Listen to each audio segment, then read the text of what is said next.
form up into formation in rows of 2, ready to go racing here. All of the cars got away cleanly, no problem on start of the engines, always a concern. The fuel, of course, is methanol, and because that occasionally difficult to start, especially on a hot day.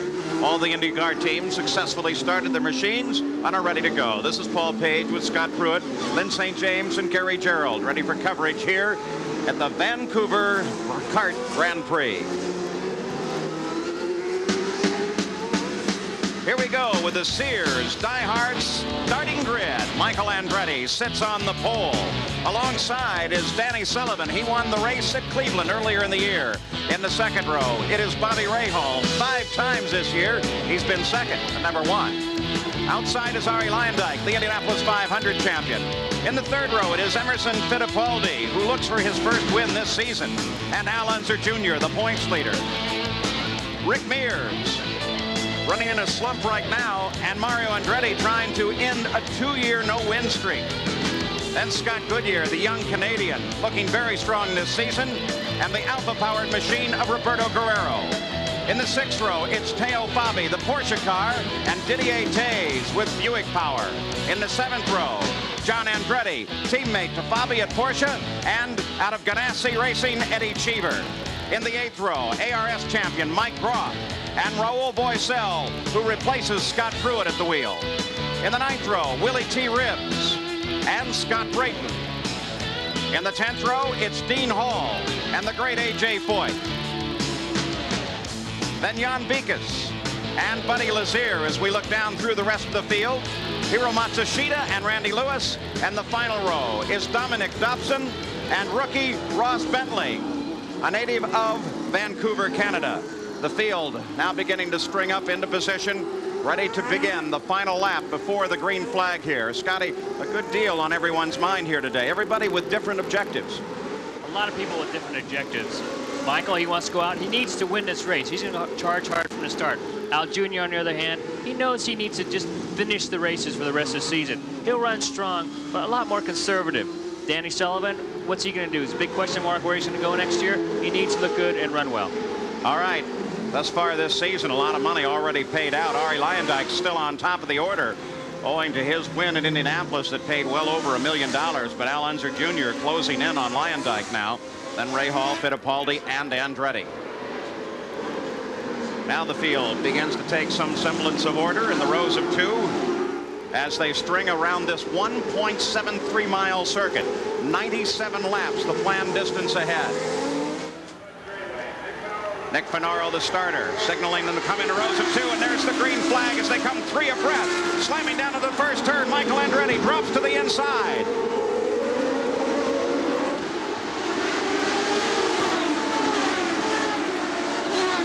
Some very anxious seconds as they navigate through the first corners. Luyendyk comes in to challenge Michael Andretti, gets on the brakes hard. Rahal drops into 3rd, then Sullivan. Al Unser Jr. is alongside Fittipaldi trying to move up.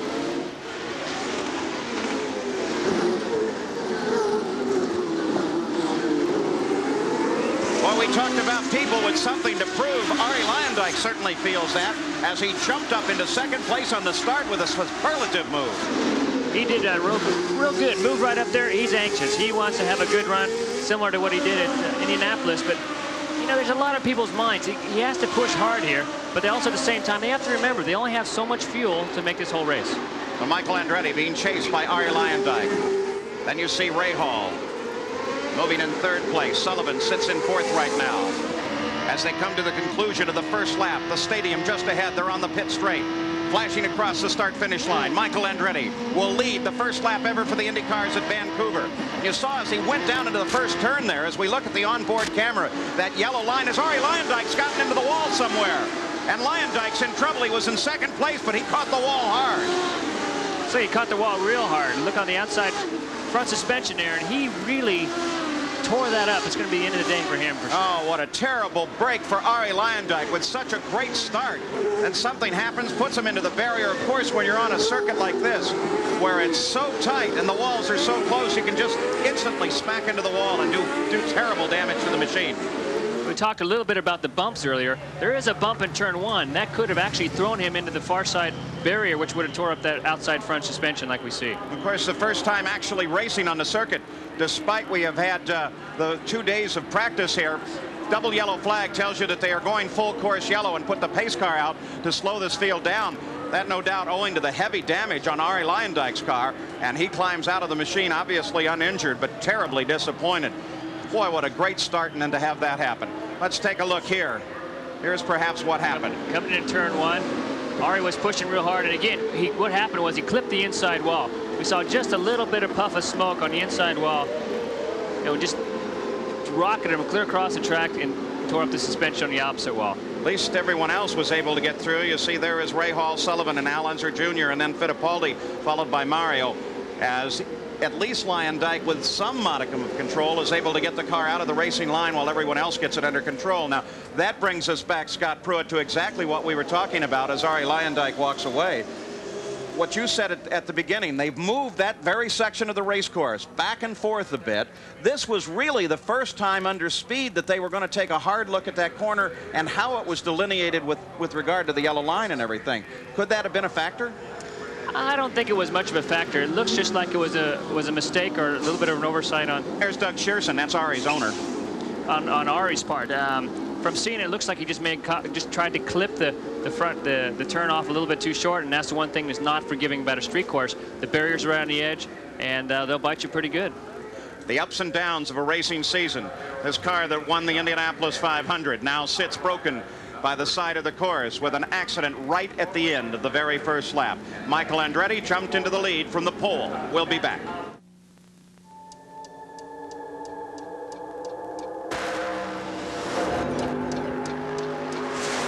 The world's fastest and most exotic Mercedes-Benz comes on Goodyear Eagle radials, and only on Goodyear Eagle radials. Why? Because the engineers at Mercedes-Benz want it that way. And they're another reason why we say the best tires in the world have Goodyear written all over them. It is one of the most rigorously tested fluids on Earth, relentlessly measured for maximum protection against the friction, the heat, and stress of today's engines. It is today's Quaker State. The Big Q is one tough motor oil. Here's a value that's tough to beat. Buy a case of Quaker State and send for a $3 certificate good for a future purchase at your retailer. Or with a Quaker State oil change, get a $2 certificate toward your next change. Get details wherever Quaker State is sold. We're back in Vancouver, British Columbia, Canada. I'm Paul Page with Scott Pruett, Lynn St. James, and Gary Gerald. In fact, let's go down to Gary right now. And Paul, Arie Luyendyk is making the long walk back to talk with Shierson Racing and all of the crew. I know it's disappointing because you had tremendously high hopes. From your standpoint, can you tell us what happened, Arie? Well, I had a good start, and I ran behind Michael, and it looked like Michael was not that quick down the straight, so I figured I don't really need to press to pass him right away. So turning into one, I just made a little mistake. That's really what's all there is to it. I just touched the wall on the inside, and it bounced and flew the car off over to the other end, and that was pretty much the end of it. So I'm really sorry what happened. I, from this end, like to apologize to my crew because they did a good job, and I really goofed up on that first turn. Obviously, not much more can be said. I know it's disappointing. Thank you for chatting with me. Okay, sure. Arie Luyendyk out of this one very early, Paul. Now you get some impression of how terrible he feels, especially with the apology to the crew. He recognizes, as do so many others, how many, literally thousands of hours the crew spends working on that car. You ride over the right-hand shoulder of the leader of the race, the pole sitter, Michael Andretti. The pace truck sits just ahead. And Scott Pruett, now that they've run some laps under the full course caution, the fuel concern which they started the race with, everyone seemed quite concerned about fuel. It becomes less of a concern. Definitely becomes less of a concern. It's still on their minds. They realize that, you know, maybe they're in a position to richen up the engine a little bit. Riching up gives them more horsepower, lets them go a little quicker. So it's not quite as bad. So the pace picks up as they come on the pit straight, ready for a green flag once again. This will be the start of lap number 6 as they flash across the line. There's 6 done, on the way to 7. Michael Andretti chased now by Bobby Rahal. Danny Sullivan drops into 3rd place. Single file, the rest of the field coming through. But Sullivan takes a little different line, coming up to challenge Rahal.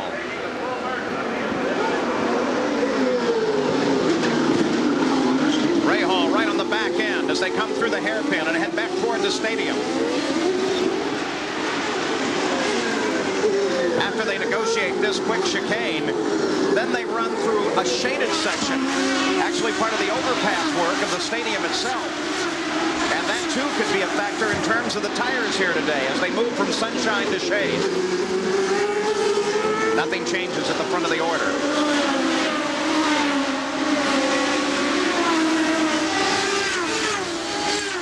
There's Unser Jr. with Fittipaldi just behind. Michael Andretti still leads. Al Jr. just in a position now. He's just playing it cautious. He's waiting for the race to unfold a little bit, see how things turn out. You know, he's not one to really want to take chances right now with the championship battle in hand. So it's Michael, then Rahal and Sullivan. They're all right together. There's Unser Jr. Just behind him is Fittipaldi and Andretti battling. And then in 7th place, the young Canadian in car 11, the McKenzie car, Scott Goodyear, with a terrific season this year. Limited funds, but boy, he's doing a great job. Down in his hairpin, they get clear down in their first gear. That's how slow it is. It's about a 50-mile-an-hour turn. Michael get a little sideways there. Boy, he almost lost the back end entirely. That gave everybody a chance to close up just a little bit. He's got to be careful there. We talked a little bit earlier about the manhole covers. There's a lot of them all over this track, and they'll really upset the car. Earlier this weekend, Bobby Rahal almost lost it because of that. You mentioned that it's like a pothole. I mean, it's really that rough to an Indy car. It certainly is. In fact, a lot of instances even rougher because you're running the car right on the edge it is, and when you hit one of those bumps, it can throw you clear out and up against the wall. Well, the order has remained the same from the start. Michael Andretti leads it. He's being chased by Rahal, and it seems that the attitude among the front runners, at least, is let's take it easy and not risk anything here until we find out exactly what this circuit holds for us. That certainly is. There's a lot of concerns on their mind. You know, Michael Andretti is in a position now where he's going out, he let a few of the laps unwind, and he's going to settle down at his own pace. You know, he knows Bobby's right behind him as well as Danny, but in this position right now, this track's a little bit tougher to pass on, so he's not really too worried about at this point. Michael Andretti accelerates back up from first gear, heads for the chicane coming off of that hairpin. It's a lot tighter than it looks from that onboard camera. Now along past the stadium again with Bobby Rahal right behind him. Sullivan has dropped back just a little bit.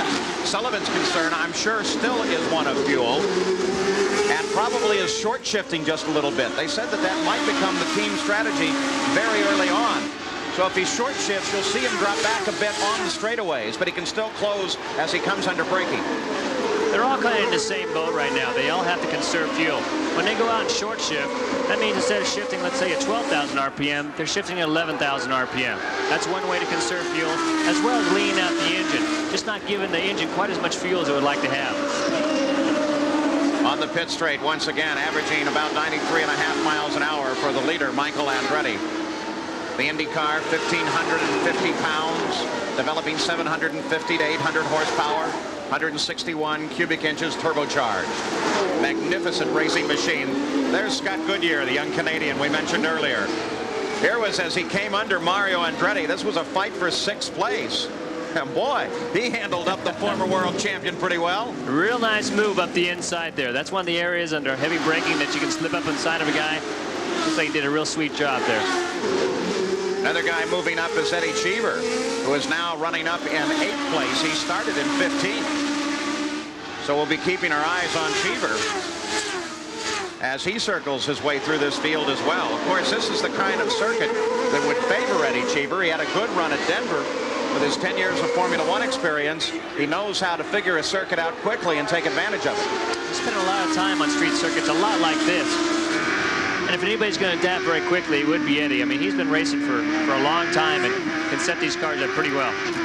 On board with 4th place, Unser Jr. as here comes the top 3 again. And there is Fittipaldi, who now has Unser Jr. in his sights. The top of the order, 1 through 4, all right together. On board with Little Al. They come back toward the stadium. These onboard cameras are really miraculous things. Little tiny units. The entire transmitter, battery, camera package all ends up being the size of a couple of packs of cigarettes. Perhaps the single disadvantage they have is the antenna that they use is a line-of-sight antenna that shoots up to a helicopter, then relays the signal down to the television trucks, and then, of course, the whole signal is relayed up to another satellite, back down to ESPN, up to another satellite, and out to you. Well, the end result of that is at the beginning of that link, if anything is over the car, such as the stadium, it breaks the signal up going to the helicopter, and that's the breakup you'll see from time to time. Scott Pruett, for my mind, you can have all the breakup you want as long as we can see those pictures. I know, there's some great shots from inside those cars, and it really gives you a feeling for what the driver's going through. It's hard for me to sit here and explain the feeling, the emotion, and more than anything else, how physical things are up there, and those at least give you a little taste of what it's like. Well, Bobby Rahal lurks right behind Michael Andretti and is pressing hard as they come through the chicane again. Sullivan closes in again, as does Little Al. I think maybe the first three are, in fact, being pushed a little bit by Little Al, because he'll close up under braking and push all of them forward. He does. You know, he's right there breathing right down Danny Sullivan, and he's not going to let him get away. You know, he's going to be in that position where he's not going to make that move or force the move, but if it's open to him, he'll take it. You're looking at the top five, all running right together. 11 laps are complete. Michael Andretti is still out in front in the Kmart, Rahal and Lola, and looking for a victory. There's Eddie Cheever running right behind Mario Andretti now and beginning to challenge Mario. Scott Goodyear just ahead of Mario after that pass, runs in 6th. So you're looking at 6th, 7th, and 8th right now. And keep an eye on the 15 car, Eddie Cheever, because he's really been carving his way up through this IndyCar field. Eddie's been running real strong. In fact, before the race, he said he wouldn't have a problem passing people in traffic. So looks like he's doing one heck of a job right now. Goodyear runs in 6th, and Cheever challenges Mario Andretti.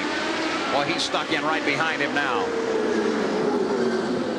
And there you get the look back from Scott Goodyear's car with Mario following and Cheever right behind him, again alongside the stadium.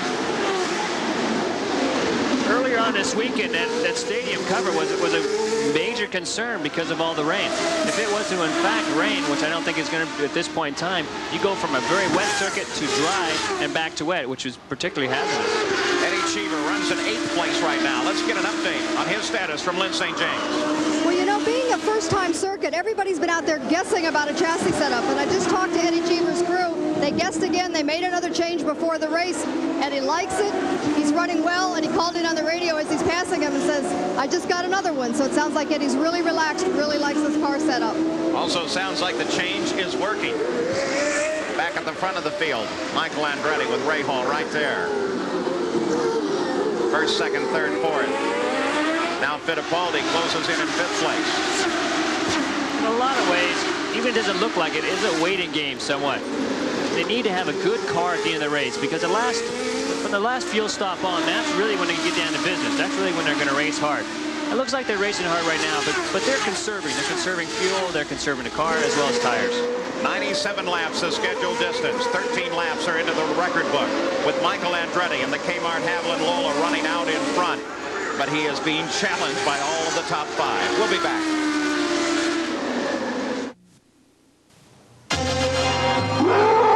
Come on, Kong, I want to go to Texaco. I want to play the Texaco Win Big Sweepstakes. I could win the grand prize, a Jeep Wrangler, a well-crafted sport boat, even a trip to Universal Studios, Florida. They're giving away over $400,000 in prizes. Oh, you beast! There are 2 ways to win. Collect game pieces or win instantly. Oh, Kong! Play the Texaco Win Big Sweepstakes. You big ape. Ladies, Stingers wants to give you a life of luxury. Stingers will start you off with a full-year membership at Bally's Health Club. Then, we'll light up your life with diamonds from the Golden Diamond Source. After that, we'll fly you via Northwest Airlines to Jamaica, courtesy of Park Travel. Upon your return, relax in your very own luxury apartment at beautiful Montecito. So if you're a spoiled rotten brat, check out Stingers every Tuesday night for the Miss Spoiled Rotten contest. Shout about on ESPN. Hawkins may go all the way. A 20, 15, 10, 5, touchdown. Sack time. Touchdown. Eric Bieniemy leads Big 8 powerhouse Colorado when they battle Pac-10 contender Stanford. It's a special Thursday night edition of college football, live at 8 Eastern on ESPN.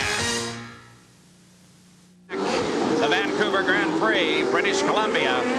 Michael Andretti still leads this run with 15 laps into the record book. But look at Bobby Rahal. Rahal desperate for a win this season. As we mentioned at starting, it's traditional for Rahal to get stronger as the season goes on. He knows that he still has a chance at the PPG Indycar World Championship, and he's doing everything he can to try to get Michael Andretti and get past. Michael, by the same token, is fully aware that if he stays in front, it's a little bit of a clearer run. There's the 27 car as they try to push it off the circuit. That's Ross Bentley. Whoa!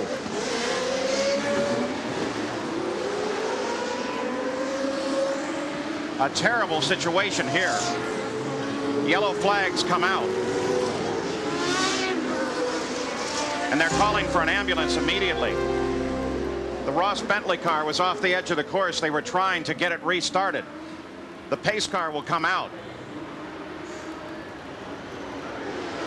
The field slows down. Now see what they're doing. The chief steward said they would do that so they could avoid the chicane if necessary. So some advanced thinking here has paid off. On board with Michael now.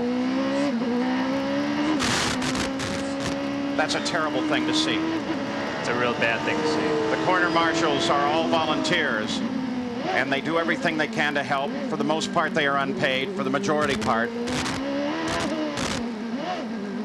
So we're certainly concerned about that. We'll keep track of it. And Michael Andretti comes into the pits but locks it up and loses it as he comes into his pit. He's sideways. It sounds like the engine has died as well. The engine has died. I'm not really sure what happened. Rahal came in right too. behind him. They both lost it. So suddenly a whole series of events here on lap number 17. Michael coming into the pits. They're going to try to get him around, get it restarted. They already have a jack under the back end of Michael's car so they can turn it. Rahal tries to get his car into his pit as well. His crew still waits for him. At the same time, Unser Jr. comes in and makes a stop, goes back out into the action. A definite help for Unser Jr. Rahal trying to get his car around. He's up at the pit entrance. And this is a critical situation here because someone else could come in. You see the Porsche car making its stop. Now Rahal finally gets it going. Michael Andretti, the team working on the car, trying to get it back. There's Rahul Boycell. He makes a stop as well, but this doesn't appear to be routine. They're working on that car. Rick Mears makes a stop at the same time. So with this full course yellow, a number of serious situations developing. And Michael Andretti rolls back to the fight. Rahal back to the fight. Both these cars sideways. It looked like Michael lost it, and then Rahal kicked it sideways to avoid hitting Michael. What a turn of events here. Coming out on top is Unser Jr. Nice, clean pit stop, but not for Michael and Bobby. One thing that we did, in fact, expect here was the possibility of sudden occurrences. In the ARS race, before this one, they had a series of very strange changes as well. So that's certainly what's happened here as we're under our second full course caution of the day. And the situation developed when one of the course marshals trying to get Ross Bentley's car, in fact, perhaps more than one, injured as they tried to get it back onto the circuit. And we'll keep on top of that story, but we're also not going to speculate. So Unser Jr., all of the front runners, with the exception of Danny Sullivan, make their stops, and as a result, Danny Sullivan lines up at the front of the order in first place ahead of Emerson Fittipaldi. We'll be right back. What you're about to see is a sim. Brushstrokes, runs, streaks. Now consider the new Wagner Power Painter. It has patented controls for precision. A convenient backpack for big jobs. It paints smoothly and evenly over cracks and tough surfaces. Why did we ruin this beauty? So you wouldn't ruin this one.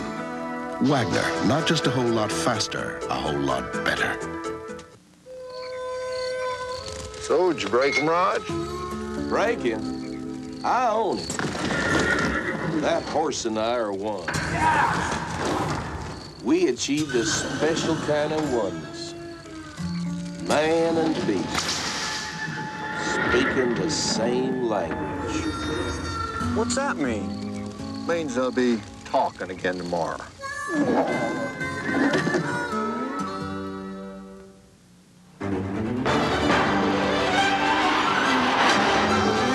This is how a Ferrari Testarossa looks on the road. And this is how a Ferrari Testarossa looks to the road, where it ultimately responds through the contact patch of its Goodyear Eagle tires. The exclusive tires chosen for every Testarossa sold in America. Goodyear Eagles. They're another reason we say the best tires in the world have Goodyear written all over them. We're back in Vancouver under a full course caution, as we are spending a few moments in the Bobby Rahal pit, teammate to this car, Unser Jr. After his stop, little Al came out in 5th place. The Penske team decided with this caution they were going to just sit and wait, and by doing so put Danny Sullivan and Emerson Fittipaldi at the start of the order. Scott Goodyear in 3rd place, Mario Andretti in 4th, then Unser Jr., this car, then Eddie Cheever, then Rick Mears, then Michael Andretti, John Andretti, Teo Fabi, and Bobby Rahal. Now, there are a number of reports of what happened both on the track and in the pits. Scott Pruett, perhaps first we should review. Ross Bentley was being pushed back onto the course. Then what happened? Ross Bentley was being pushed back on the course and looked like the corner worker jumped out of the way. And in a bad situation, Willie was right there and just had no place to go. It looks like he just clipped him from the side, and it's tough to speculate exactly what happened, but from this vantage point. All right, and then as they came into the pits, it looked like Rahal may have gotten together with Michael Andretti. Let's get an update from Gary Gerald. Paul, we've just checked with Barry Green. We watched Bobby Rahal eventually get to the pit. They made a routine change. We couldn't see damage. Barry said it appeared that they hit him straight on with the nose, which is one of the strongest points. No apparent damage to the front wing, so it looks like Rahal is okay. Now let's go to the far end of the pit. Lynn St. James with one of the Andretti crewmen to update that end. Gary, I am with Tim Colfine, who is the right rear tire changer from the Andretti team. Tim, what did you see? Michael was turning in to come into the pit, and Rahal drilled him in the rear end. That's what spun him around then? Right, it spun both of them around. See, you got to stop, darn near stop to come in these pits. Bobby's all the way at the other end. He's probably want to get down there as quick as possible, but we got to stop too right here. You used the jack to be able to get the car turned around. Other than that, was there any damage on the car? We couldn't see any visible damage, and we asked him to be careful to make sure nothing's wrong, but he hasn't reported anything. Well, good quick action here. A lot of things happening that are not part of what we normally see on a racetrack. Gary, or Paul, back to you. Thank you, Lynn. All right, so we at least have that situation understood now. They were coming into the pits, taking advantage of the full course caution. And Rahal just got back into the back end of Michael, which was different than our original speculation. And that gave them both a quick little spin. Fortunately for them, because it was occurring during the time that they were on full course caution, it probably has not cost them nearly as much as it would have if they had done it under the green flag. So Sullivan and Fittipaldi lead this field behind the pace truck. Scott Goodyear with the stops is now running up in 3rd place, followed by Mario Andretti and then Al Unser Jr. We'll be under full course caution for quite a bit here. We'll be back. Presenting a superbly engineered high-performance machine. One that's been race-bred by the world's finest drivers to deliver the ultimate overall performance. What do we call this masterpiece of engineering? Bosch Platinum, the ultimate spark plug. Drive it today and find out for yourself why so many champions prefer Bosch. To locate a Bosch retailer or service outlet, call 1-800-882-8101. You may not have thought about getting a Sears Die-Hard battery until you've had a little time alone to think about it. Die-Hard, more power when you need it most. We tested STP oil treatment under the worst possible conditions. In the taxi cabs in New York City. The result? Engine lift to wear was reduced by up to 50%. And now there's an STP for your newer car, too.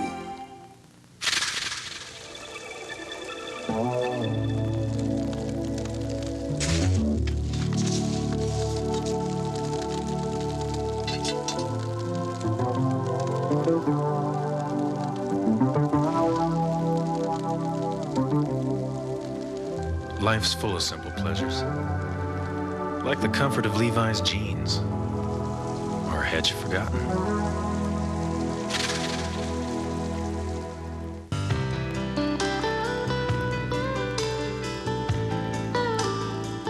All of these championship-winning drivers have one thing in common: Goodyear Racing Eagles.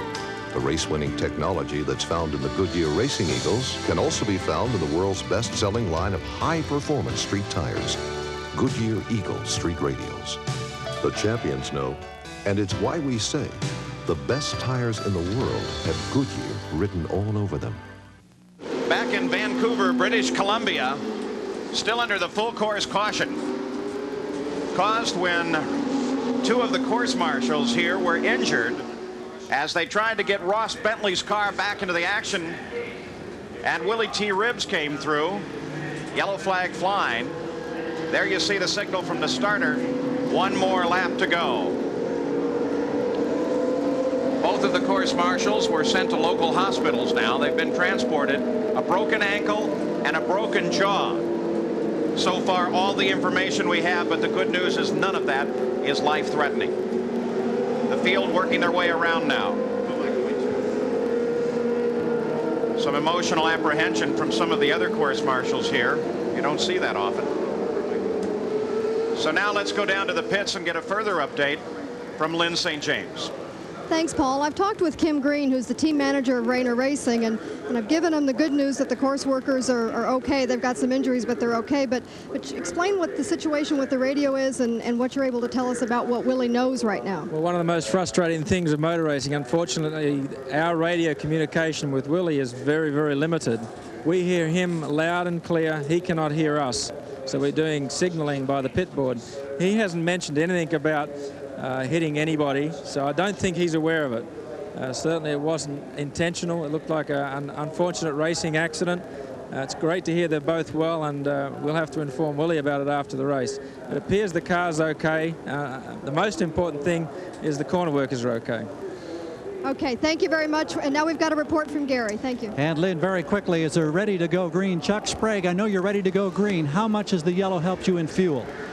It's helped everybody quite a bit. I don't know whether those guys that came in on that yellow got enough fuel in that they're going to be able to use everything they have all day. They may still have enough left in their tanks that they'll have a couple of gallons left in the pits at the end of the race. So we're sort of banking on the strategy that this way we'll be able to use everything we have. We'll see what happens, right, wrong, or indifferent. How long before you come in? Oh, I think we're looking about another 18 laps. All right, here we go, green. Green flag comes out to Danny Sullivan as he leads the field down with Emerson Fittipaldi, his teammate, just behind. And Scotty Brayton able to move up in the order, though he is not in the running order owing to stops early. Scott Goodyear runs in third place. He just passed by under the camera. There comes Scott Goodyear. Right behind him is Mario Andretti trying to catch up. Mario running in fourth. Unser Jr. is fifth, sitting just behind Mario.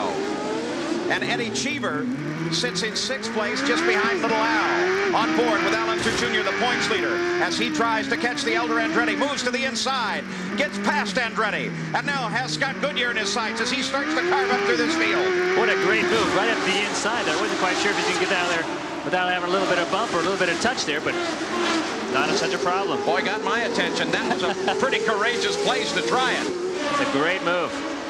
Scott Goodyear gets a little sideways just in front of Andretti, or in front of Al Unser Jr. as Little Al tries to get around. Look at Little Al. He's all over the back end of Scott Goodyear. Dean Hall there as well. Well, that's frustrating for Little Al. He wants to get through this pack, but they all have their own racing going. Onto the pit straight again. Here goes past Dean Hall. That's a situation there where he could have made that move. He was running hard. He would have made that move up the side of Dean a little earlier, but he didn't. He has to remember he has to finish this race and take care of his car. So Al Unser Jr. back in contact now as he gets right on the back end of Scott Goodyear. Be making a move here, probably the next turn. Something similar to what he did in Mario. Well, you can see how much power he's kicking now, though. He moves down to the inside of Scott Goodyear. And there's the view from Goodyear's car as Al Unser Jr.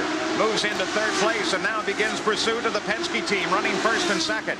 And in this race, by the way, as in every kart race Goodyear sponsors, Goodyear will be sending a check for $1,000 to Kara, the Championship Auto Racing Auxiliary, who, by the way, as we continue to watch Al Unser Jr. moving up through the field, Kara is putting together their annual silent auction in cooperation with Auto Week magazine, and the money from the auction this year will be going to the dragster who was injured over in England, Daryl Gwynn, and who is now recovering.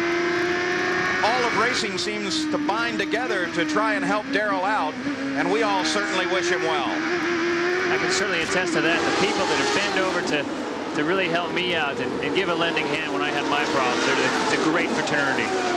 Unser Jr. around Scott Brayton, who was not a factor for position. He's running down in 18th place right now, and they maneuver through the chicane. Sullivan, then Fittipaldi, first and second. Unser Jr. rides in third. Looks like Danny had his car hooked up a little bit better than Emerson today. Managed to stretch out a little bit of lead, really setting his own pace. Fittipaldi, the defending IndyCar world champion, but winless thus far this season. First man in the history of the sport to pick up $1 million in an IndyCar win at the Indianapolis 500 last year. That's first and second. And here comes a charging third place, Unser Jr. Scott Goodyear now being challenged by Mario Andretti. Scotty Brayton drops into the middle of it. Look at Eddie Cheever as he moved in there as well, challenging with Michael. Looks like he had it too. He made a great move right up the inside. Just forced his way down in there. Now Michael Andretti comes around Scott Brayton. And Michael is chasing Scott Goodyear just ahead. This is a battle for fourth.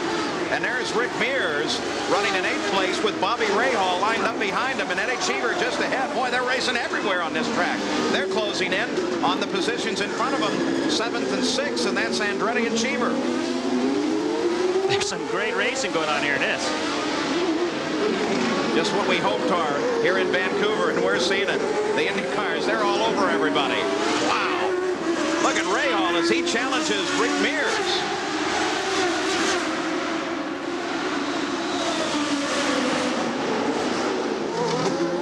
That medal held up for the moment by Scott Brayton in the 22 car. And boy, we've got a traffic jam.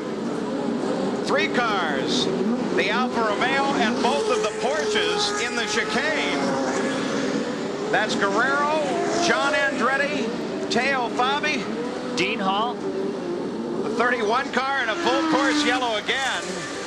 Jan Beek is also involved in that back in the background there. Looks like there's quite a bit of damage there to Guerrero's car. You can tell the front wheel's way up in the air. You can't see the far corner, but it looks like there's a problem there. The rest of it was just traffic jam as Hall gets moving, and once again they shorten the course, and they're going to have to clean up this corner.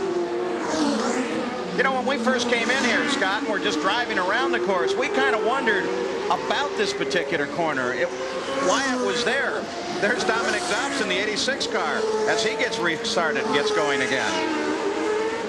Well, it looks like it's definitely given a lot of people problems today. That was one of the concerns with turn 1, similar to this. If there was a problem, it'd just be a bottle up, and we're seeing a situation on the other side of the course. Roberto Guerrero climbs out of his Alfa Romeo. The Miller Genuine Draft Machine, as first and second place rolls into the pits. The Penske team is ready to stop, and here's Gary Gerald.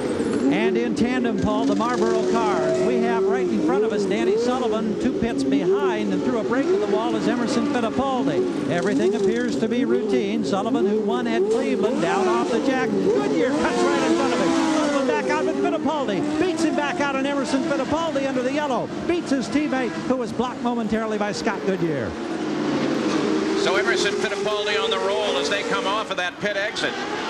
Something everybody was worried about was how tight that was going to be when the rest of the field came around. But taking advantage, once again, there goes Scott Goodyear back into the fight. Once again under a full course caution. The leaders take advantage of that and come in for replenishment of fuel and new tires. Now this all could really fall into the laps of Emerson as well as Danny. There was a little bit of a question mark on fuel. This virtually the caution came at a perfect time for them. But at the same time, what does it do to the front of the field? It puts Unser Jr. in front, first in the points, being chased by Michael Andretti, second in the points. Wow. This thing is changing constantly, fast, furious, and exciting. On board with Michael Andretti. He rides in second place. Somewhere up there is Unser Jr. He leads the Vancouver Grand Prix and will be back. 'Cause you're on! Stingers wants to give you a life of luxury. Stingers will start you off with a full-year membership at Bally's Health Club. Then we'll light up your life with diamonds from the Golden Diamond Source. After that, we'll fly you via Northwest Airlines to Jamaica, courtesy of Park Travel. Upon your return, relax in your very own luxury apartment at beautiful Montecito. So if you're a spoiled rotten brat, check out Stingers every Tuesday night for the Miss Spoiled Rotten contest. It's hot, it's stylish, it's classic. It's Classic Auto Upholstery, the most experienced custom auto restyling shop in the Bay. Refurbish your old car, restyle your new car. Let Classic Auto Upholstery work its magic for less. Save on electric moonroofs, T-tops, convertible tops, painting, detailing, custom sunroofs, upholstery, and other cosmetic repairs. Treat your car to high-quality custom accessories. Give your car a classic personality. Call Classic Auto Upholstery today at 875-8055 or come by 4201 North Armenia.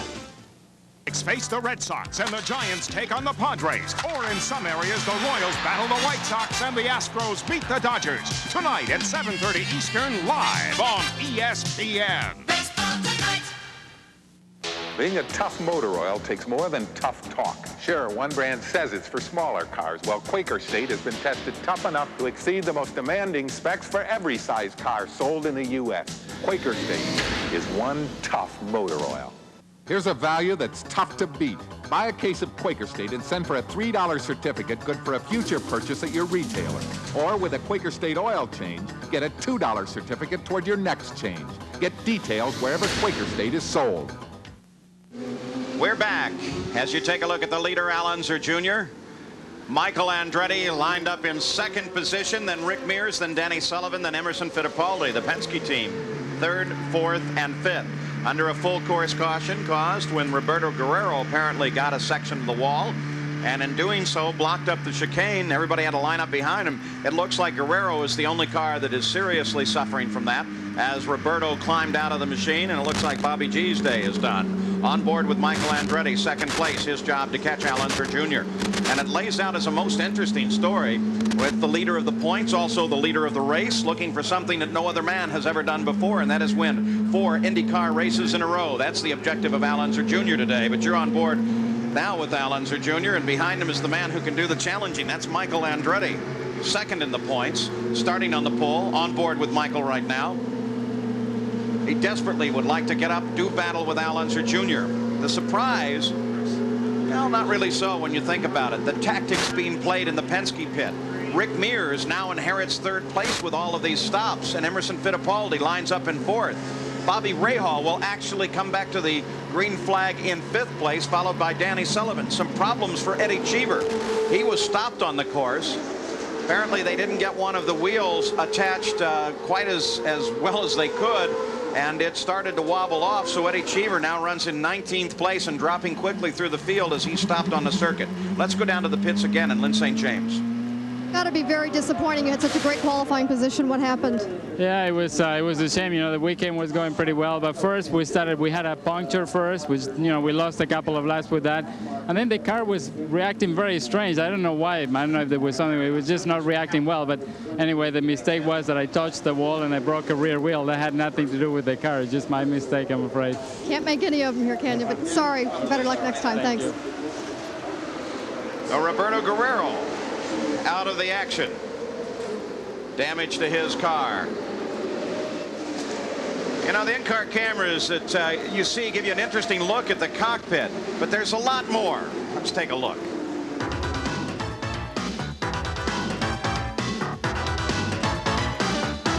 This Track Fact is brought to you by Quaker State. The Big Q is one tough motor oil. Here's Gary Gerald. Onboard cameras give a great driver's perspective of the racetrack, but they only tease us with what a driver can see within the confines of the cockpit. In the Penske cars, driven by Mears, Fittipaldi, and Sullivan, this is the type of console that they look at. Now keep in mind the engine, of course, is off, so we can hear in this situation. But when the engine is running, this graph indicates RPMs. There's a little bar that'll show up between the 11 and 12,000 range most of the time. Over here, the boost that the driver has available. This is gallons used. The driver, every time he makes a pit stop, hits this button, it zeroes it. This number tells him how many gallons of fuel he has used. Now down here in the lower line, This is throttle position scaled from 0 to 245, an indication of how much throttle response is available to the driver. Battery voltage, up here, these numbers indicate fuel pressure, and then your various temperatures are over here.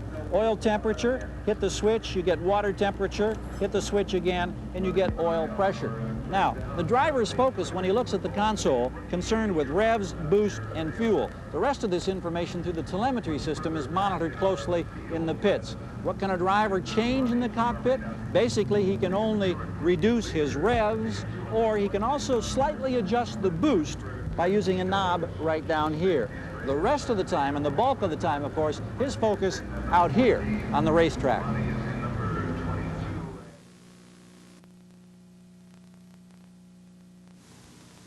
Lots of motor oils claim to be tough. Quaker State puts it in writing. Ask your participating service center about Quaker State's tough lubrication guarantee. Only a tough motor oil can make a guarantee this tough. Quaker State is one tough motor oil. Here's a value that's tough to beat. Buy a case of Quaker State and send for a $3 certificate good for a future purchase at your retailer. Or with a Quaker State oil change, get a $2 certificate toward your next change. Get details wherever Quaker State is sold.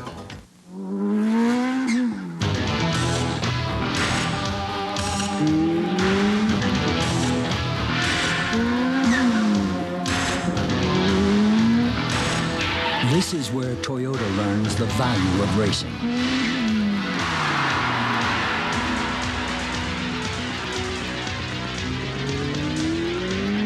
This is where you learn the value of racing. What you're about to see is a sim. Brushstrokes, runs, streaks. Now consider the new Wagner Power Painter. It has patented controls for precision, a convenient backpack for big jobs. It paints smoothly and evenly over cracks and tough surfaces. Why did we ruin this beauty? So you wouldn't ruin this one. Wagner, not just a whole lot faster, a whole lot better. Back and ready to go racing, and these are the top 5, though not necessarily lined up that way on the circuit. There's some other intervening cars that this top group will have to contend with the exception, of course, of Unser Jr. He lines up behind the pace car now and works his way around the circuit with A.J. Foyt sitting just behind him. And the actual order, Unser Jr., Michael, Rick, Emerson Fittipaldi, and Rahal make the top 5. We mentioned that Eddie Cheever had some problems on the circuit. Perhaps Lynn St. James can update that. Yes, I can, Paul. I'm in the Eddie Cheever pit, and they had a right rear come off, and they brought the car back in. They towed it back in. They checked the right rear to make sure there was no suspension damage. They couldn't find any, so they put a fresh right rear on, and they're back out again. And Eddie went out of that pit screaming. And screaming on the straightaway, too, as Unser Jr. acknowledges the green flag, and flat disappears from the rest of the field. Michael Andretti, you're on board with him now as he tries to catch Unser Jr. Cheever fell down to 22nd place as a result of the situation with his right rear and having to limp his way back into the pits. Bobby Rahal climbs all over the back of Emerson Fittipaldi as he tries to work up through this field. There's Rick Mears, the bright yellow Pennzoil car. He sits in 3rd place.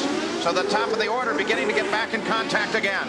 A lot of action here. You see they're trying to work their way through lap traffic. Rick Mears is getting held up a little bit right here. They're both anxious. I mean, these guys are chomping at the bit to get going. Once again, a reminder, injuries to course marshals here are not life-threatening. Broken jaw, broken ankle have been treated after being transported to local hospitals. We do wish them well. Sandy Andretti keeps track of her husband. There's Shelley Unser. Both of them on the scoring stand trying to keep track of the progress of this race, which has not been that easy. And of course, they only get a glimpse for a couple of seconds as they scream by at top speed on the pit straight here. Unser Jr. clear sailing ahead. You've seen that a few times, Scott. That's a nice feeling, isn't it? That's a great feeling. And you can really make the move and make a lot of difference between you and 2nd place, especially if they get held up in some lap traffic. All right, we take a look back. There's Rick Mears. He currently holds down 3rd place, followed by Fittipaldi and then Rahal. This is a fight for 3rd. Danny Sullivan closing in on it as well. So very quickly, a 4-way battle. A.J. Foyt, the Copenhagen car wisely lets Sullivan come by and get back up in that battle.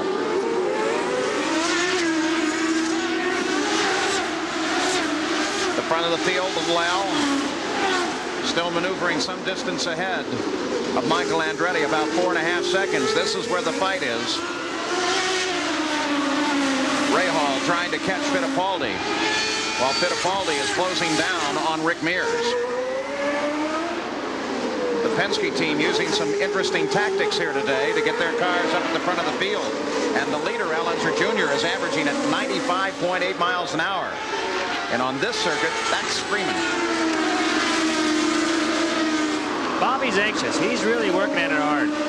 He wants to work his way by Emo. You know, he's had his monkey on his back all season long with all those second places, and he's won to win this race. Rahal tries a different line. Lets Fittipaldi know that he is definitely there.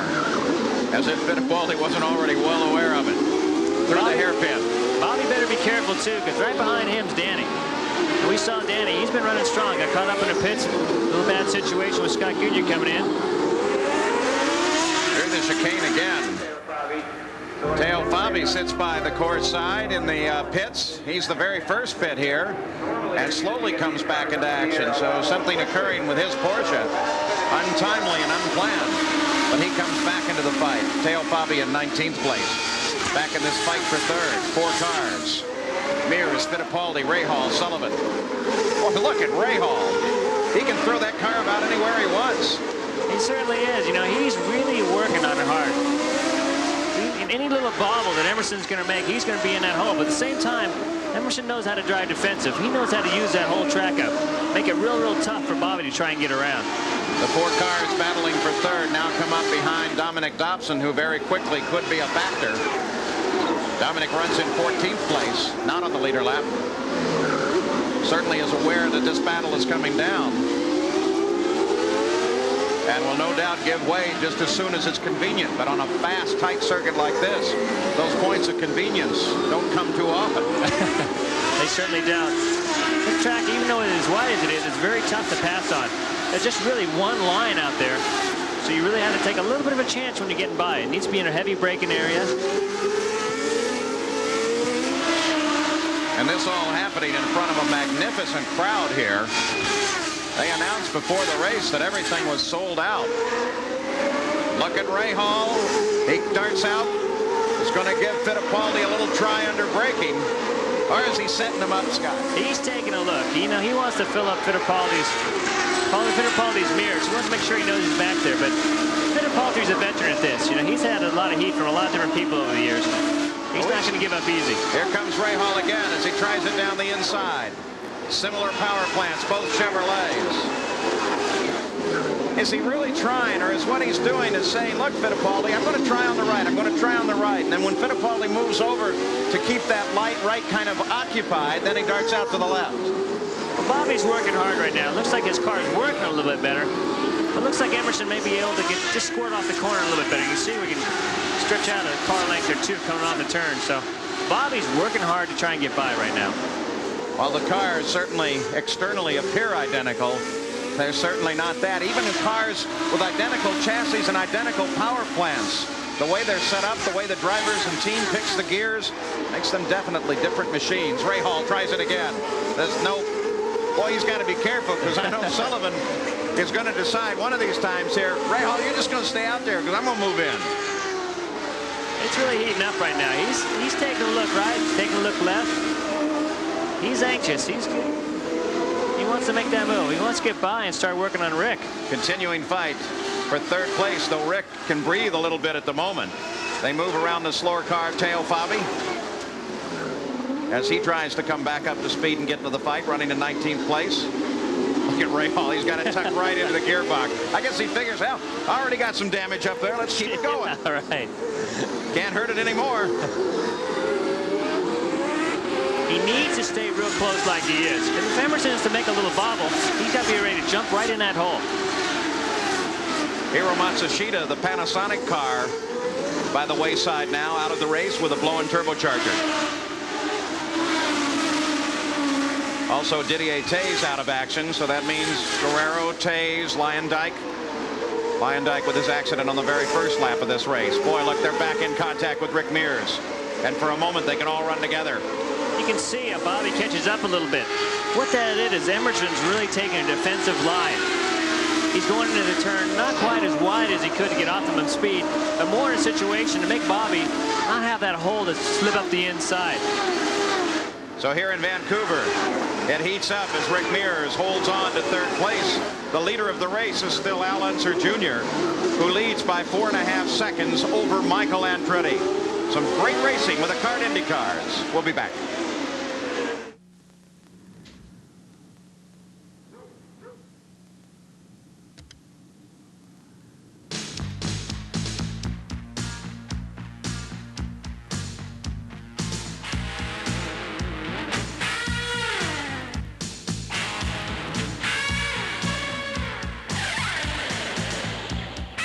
When you put a Pioneer 6-disc CD system in your car, you get a lot more out of your music.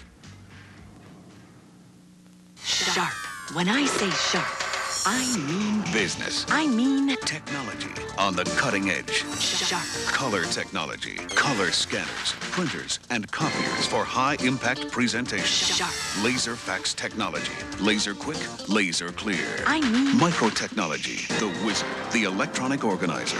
Information at your command. I mean Technology on the cutting edge. When I say sharp, I mean business.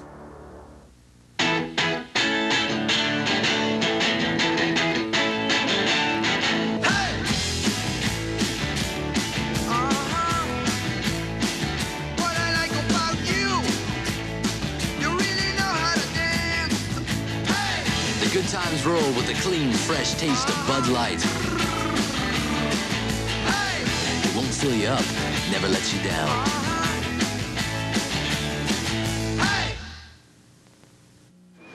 A little later, ESPN continues our celebration of Labor Day with a doubleheader. The world champion Athletics face the Red Sox, and the Giants face the Padres tonight at 7:30 Eastern, live right here on ESPN. But right now, it's the Indycars of CART in Vancouver, British Columbia.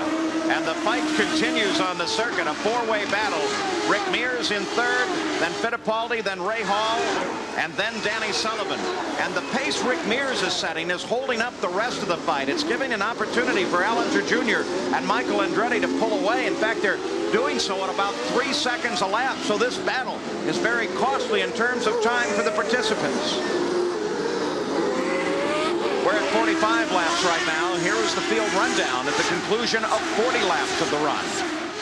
With Unser Jr. at the top of the order, then Michael. Rick Mears in third, the battle we're looking at. This has got to be some of the best racing we've seen all season. I'll tell you what, the last 3 IndyCar races, when you think about it, the Michigan 500, fastest 500, look at Sullivan. Look at him, look at him. You know, Rahal's really in kind of an impossible position. He can't dart out too far, or Danny will be all over him. Danny will move right up an inside hole there. Michigan 500 was great. At Denver, it was terrific. They come inside Ross Bentley. Dominic Dobson tries to find some room to let him through if he can. Bentley wisely stays out of the way. Rick Mears trying to handle up Dominic Dobson now, and that lets the other 3 close down.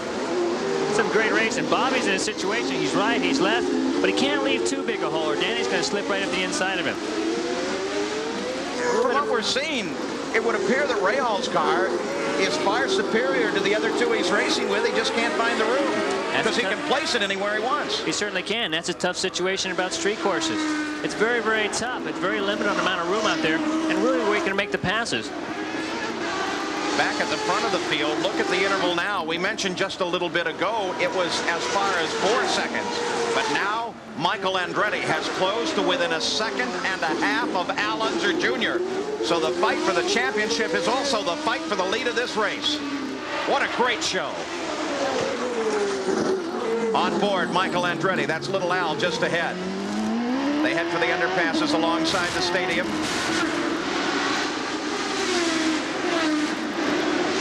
Underneath the bridge.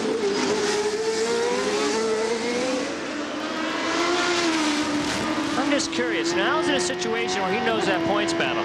He doesn't have to lean on his car as much as Michael has to. So maybe he's thinking, well, you know, I'm just setting my own pace. If Michael catches up, fine. We're going to keep on this fight for the lead. You saw a little puff of blue smoke at the back of Unser Jr.'s car. Don't worry about that too much. We saw that all week. No problem at all. He went on one Denver that way. Ran with a little show of blue at the back of the car most of the way. By the way, we're going to focus right here because this is the key battle not only to the race but the championship.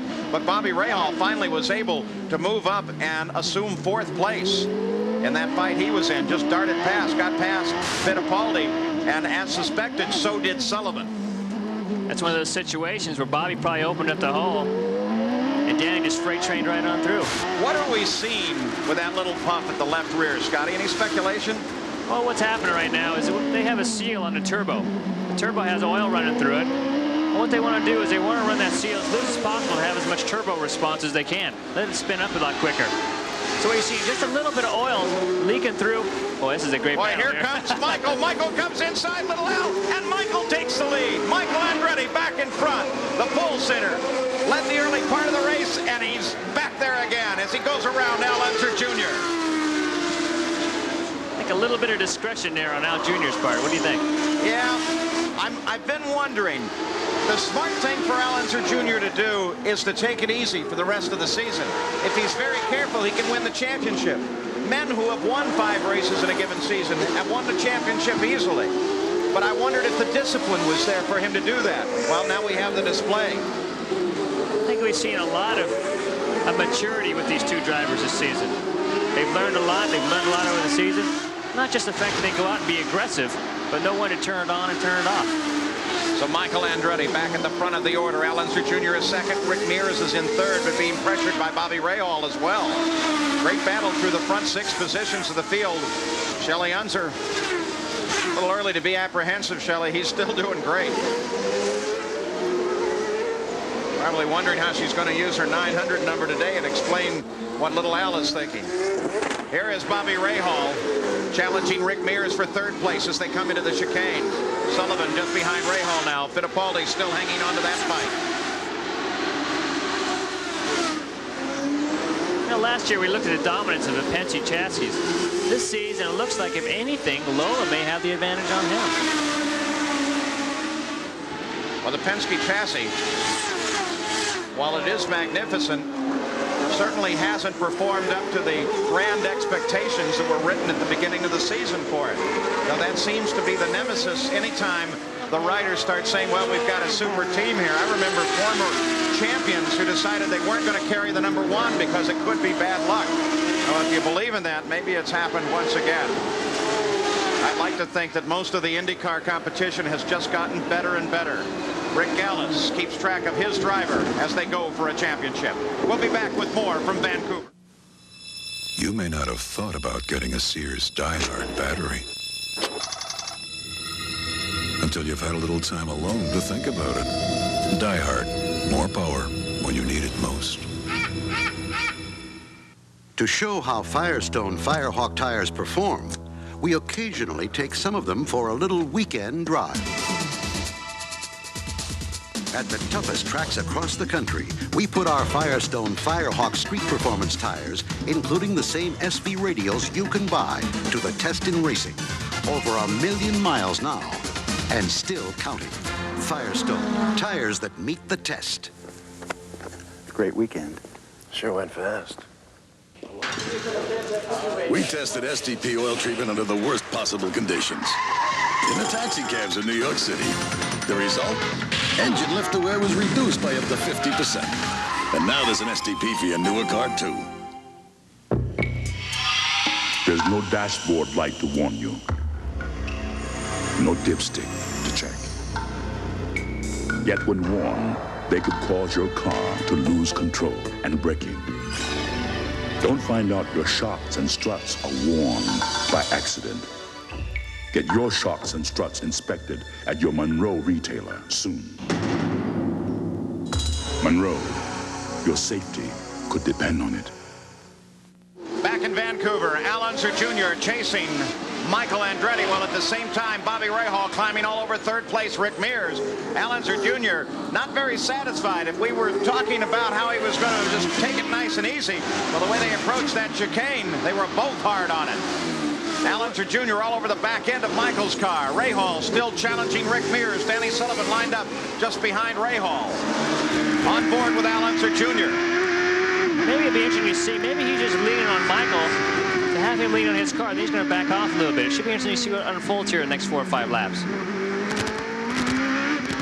Report coming in from some of the corner stations. There's a strange noise in Michael Andretti's car. That could mean something serious. It could mean nothing at all. And a view of Sandy Andretti there. We'll try to get an update for you out of the Newman Haas pits.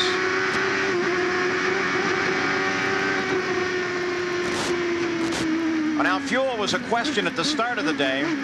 I don't suspect it's much of a question now, but perhaps Gary Gerald can give us an update. Gary? Well, that's exactly what we were wondering a moment ago. Rick Gallus took a break from the pit wall to grab a cup of water, and we asked him when they expect the next stop. Remember, Al was one of the first ones in. He came in early. The yellow did help them enough so that fuel is not a problem. So they're just letting him attack.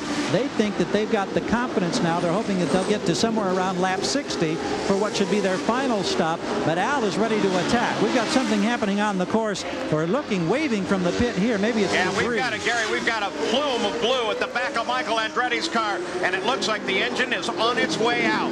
Looks like the engine, or maybe the whatever it was, there it was. It went. Michael Andretti on the pit road now, heading down for his pit. Perhaps it can be fixed. If I were the Newman Haas team, now there's fire now in the back of the car. Instantly the car workers come over. Jan Vikas is off the course as well.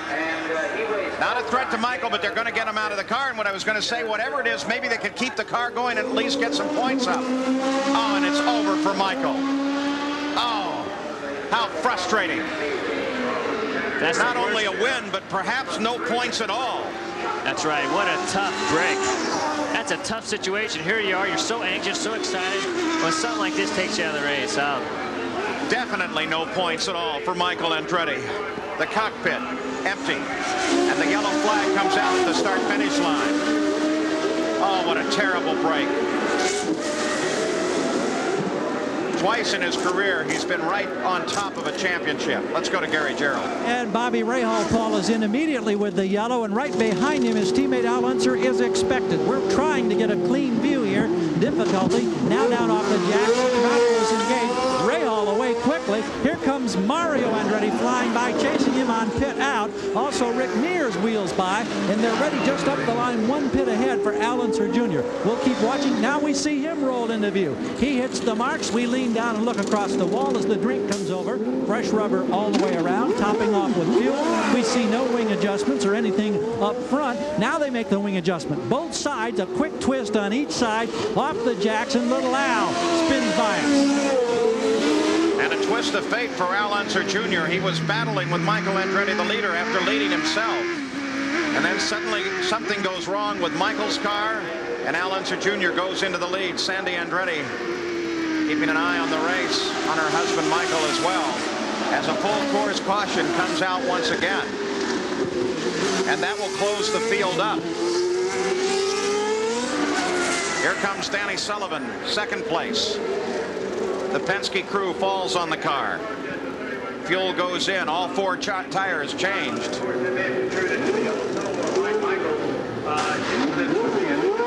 Let's go to Lynn St. James. Michael, I know this has got to be incredibly disappointing, and this is not the way I want to be talking to you, but did you have any warning?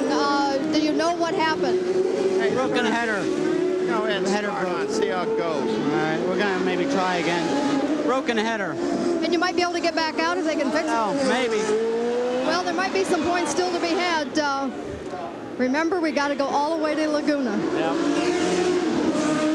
So what we suggested, Michael Andretti may in fact give it a shot, as they will try to repair that car and get it back into the action. The leader of the race is Al Unser Jr. under the full course caution. We'll be back with more from Vancouver.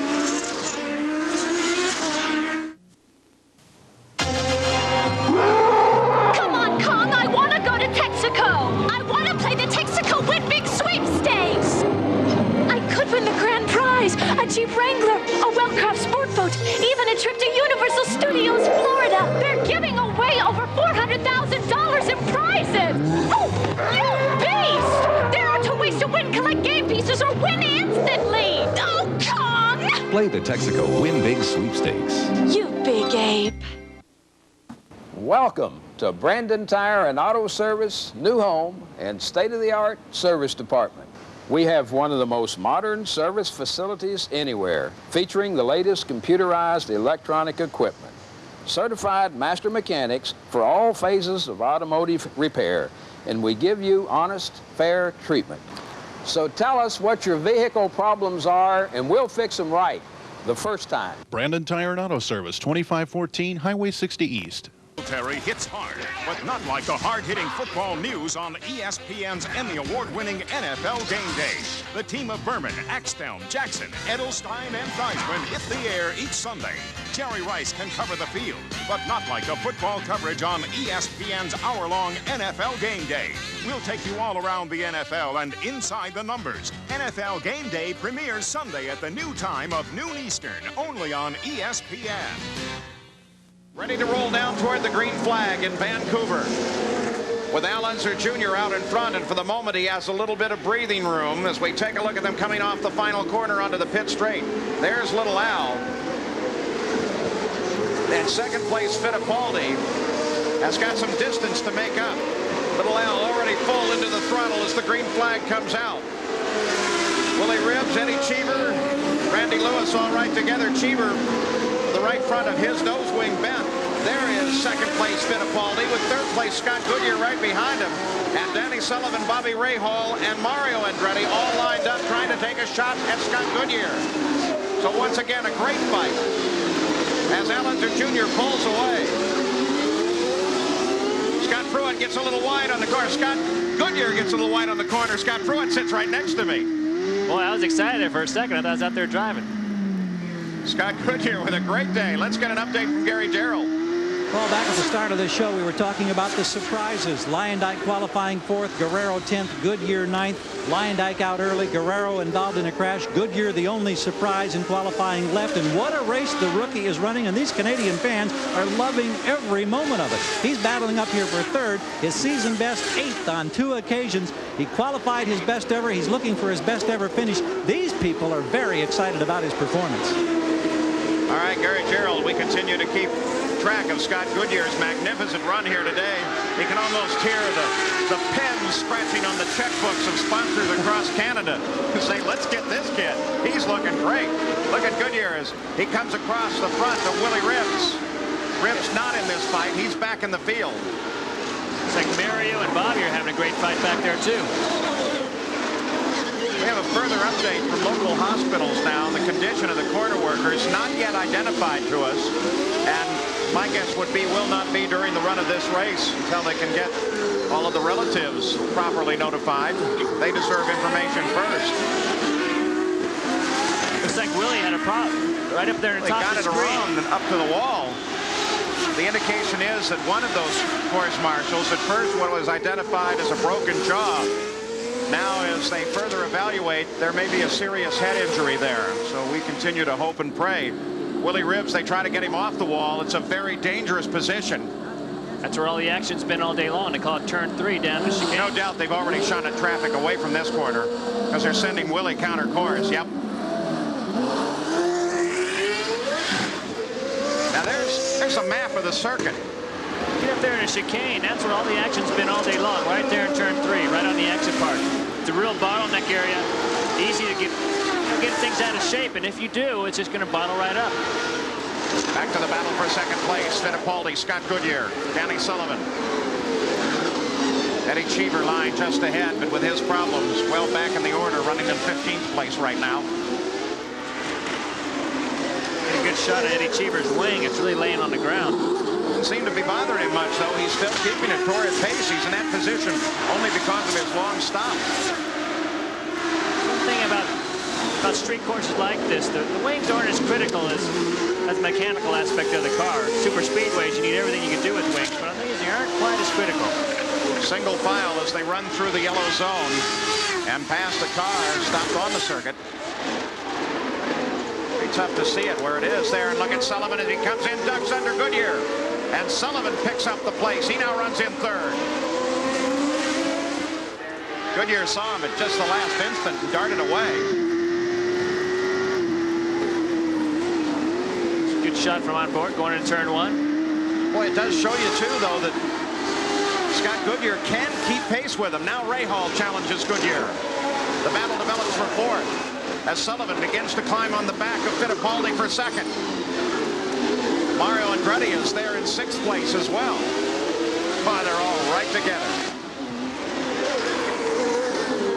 Gary Gerald, an update on Unser Jr. It's regarding the fuel situation, Paul. That yellow created by Michael Andretti brought everybody in a little earlier than they'd hoped to come in. And Rick Gallis has confirmed they definitely will not be able to go the distance on the fuel that's now on board. There will be at least one more stop for Al Unser Jr. as he bids to make it 4 in a row. Boy, the best guess would be that that stop will come right down right at the end of the race. Al Unser Jr. as Danny Sullivan comes along Fittipaldi and tries to pick up the place. So Al Unser Jr. leads it. We'll be back with more from Vancouver.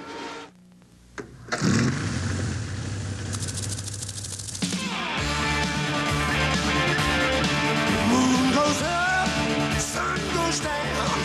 I ramble on from town to town. Oh, sweet mama, I sure don't ask for much. I'm just headed for the mountains. I'm just looking for a bus. Yeah. You may not have thought about getting a Sears Die-Hard battery until you've had a little time alone to think about it. Die-Hard, more power when you need it most. The thinking that went into your Firestone tires took a lot of different tracks. At the toughest tracks in the country, we put Firestone tires to the test in all sorts of competition. We race a lot, we learn a lot, and it all goes into every Firestone tire we make. Firestone, tires that meet the test. Got Firestones again, huh? I've got a one-track mind.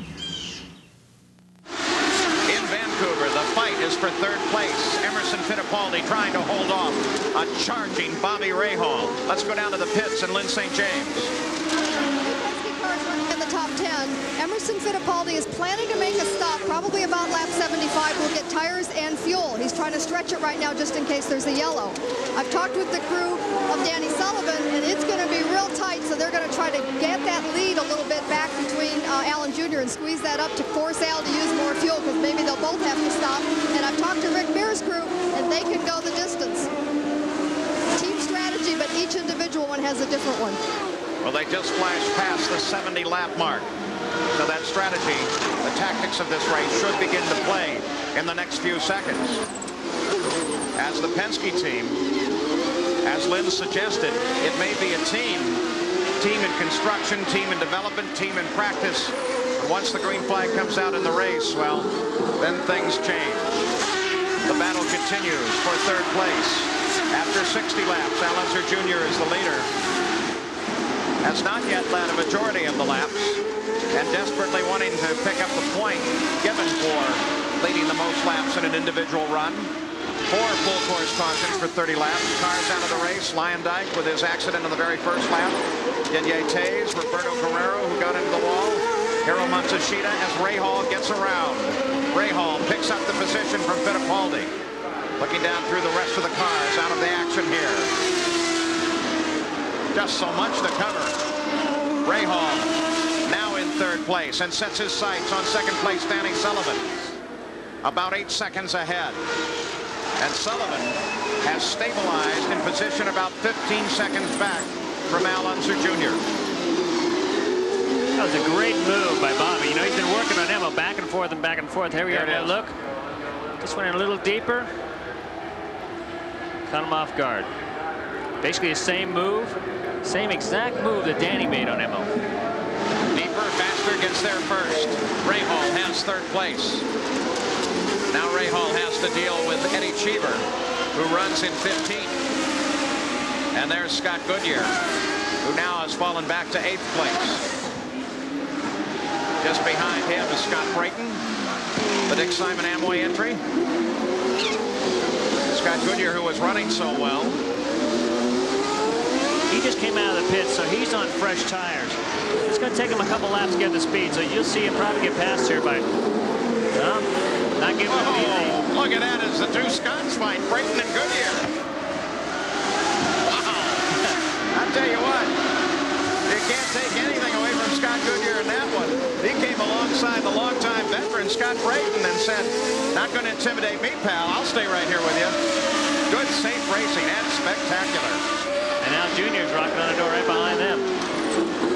Gary Gerald now has this update on Unser Jr. Well, we checked with Al, and of course we mentioned Paul earlier with Rick Gallis. They know they've got to make a stop. We just checked with Barry Green, and the next pit is Rahal is running in third place, 22.5 seconds back. They were just calculating it's going to be close, but it appears that definitely, unless there's a yellow, and of course in a yellow everybody benefits, Rahal will have to make a stop for a splash of fuel late in this race as well. And while we're looking at Emerson Fittipaldi and Mario Andretti, look at Mario just cruise past Emerson, but that's what you were taking a look at, wasn't it, Scott? Yeah, it was. Took him a nice move right up the inside. We've seen a lot of action going on back there. So Mario Andretti now moves up through the field, picking up fourth place. Unser Jr. still being chased by Sullivan, who is close to within 12 seconds of the leader. Presenting a superbly engineered high-performance machine. One designed to outperform anything the competition has ever introduced, with exceptional starting power, smooth acceleration, and outstanding fuel efficiency. What do we call this masterpiece of engineering? Bosch Platinum, the ultimate spark plug with the advantages of pure platinum. You've never driven anything like it. To locate a Bosch retailer or service outlet, call 1-800-882-8101. What you're about to see is a sim. Brushstrokes, runs, streaks. Now consider the new Wagner Power Painter. It has patented controls for precision, a convenient backpack for big jobs. It paints smoothly and evenly over cracks and tough surfaces. Why did we ruin this beauty? So you wouldn't ruin this one. Wagner, not just a whole lot faster, a whole lot better. Sunday, the passion of Italy focuses on Monza for the running of the oldest Formula One race in the world, the Grand Prix of Italy, Sunday morning at 8:50 Eastern, live on ESPN. Cars in Vancouver, Canada. Unser Jr. a 12-second lead over Danny Sullivan. Bobby Rahal runs in third place. Then Mario Andretti and Emerson Fittipaldi in the pits. Work continues on Michael Andretti's car as they try to get it back into the fight, pick up any points that they can, but no doubt very soon they will see that that is fast becoming a fruitless effort. At the front of the field, Unser Jr. inherited the lead when Michael Andretti went into the pits with an exhaust header leak. There is Rick Gallis, one of the co-owners of the partnership of the Gallis-Craco organization, keeping close track on his machine. Calculating fuel, I'm sure. Wondering where they're going to stop. It seems apparent that most of the front runners, if not all, really should make a stop before the end of this run. And here is Fittipaldi. Fittipaldi comes in on lap 75 as predicted and makes his stop. They change the tires and the Penske crew has Fittipaldi back into the fight.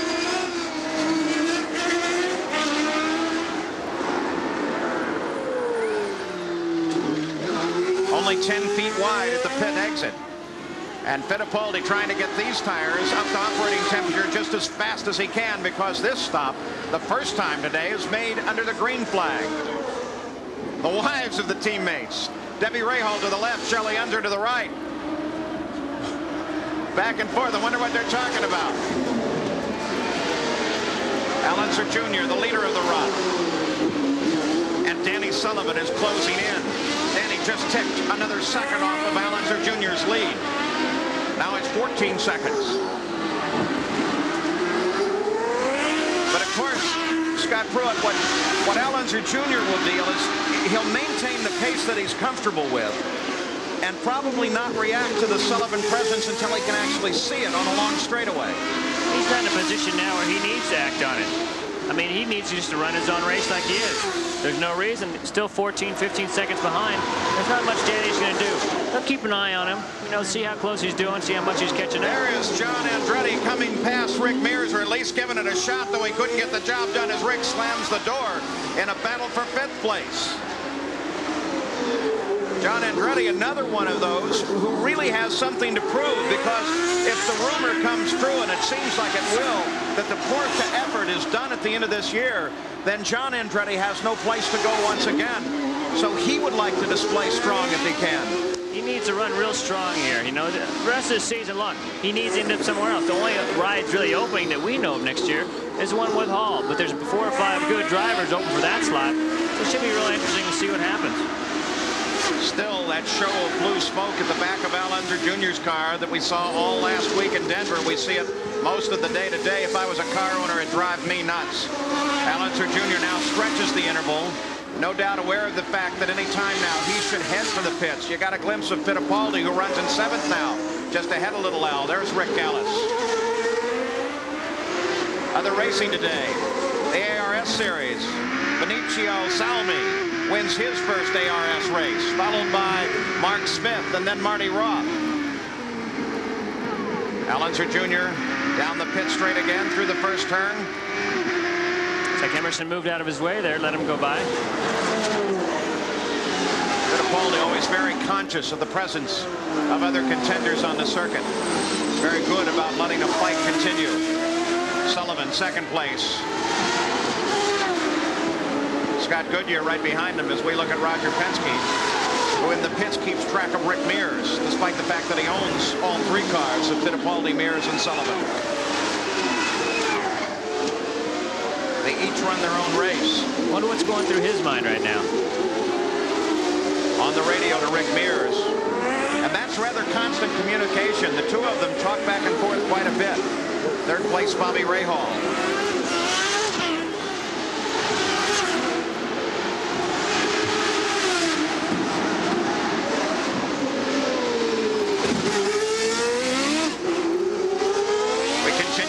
This battle between Rick Mears and John Andretti. As Al Unser leads it, Danny Sullivan is 2nd.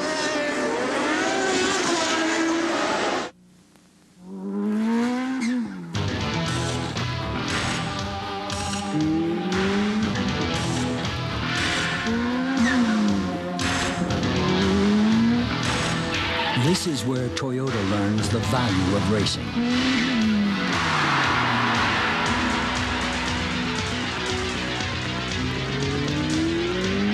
This is where you learn the value of racing.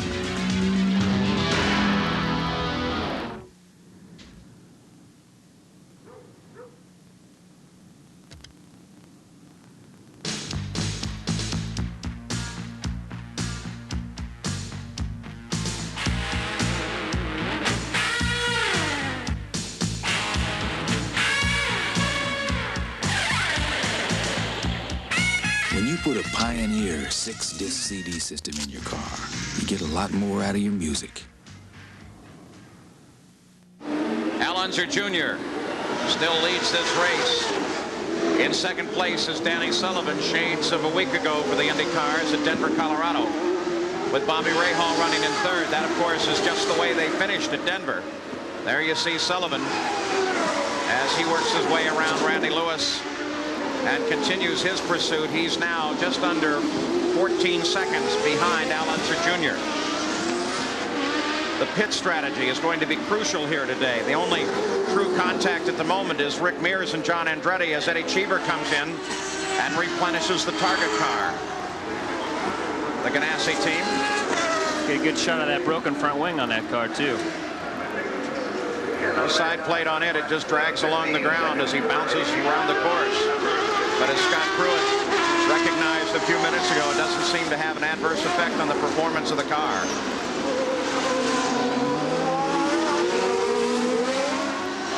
And as he comes out onto the course, the leader, Al Unser Jr., threads his way past. Now beginning to lap his way down through the field. That's Teo Fabi that sits just ahead. Fabi runs in 16th place right now. 4 laps off the leader lap.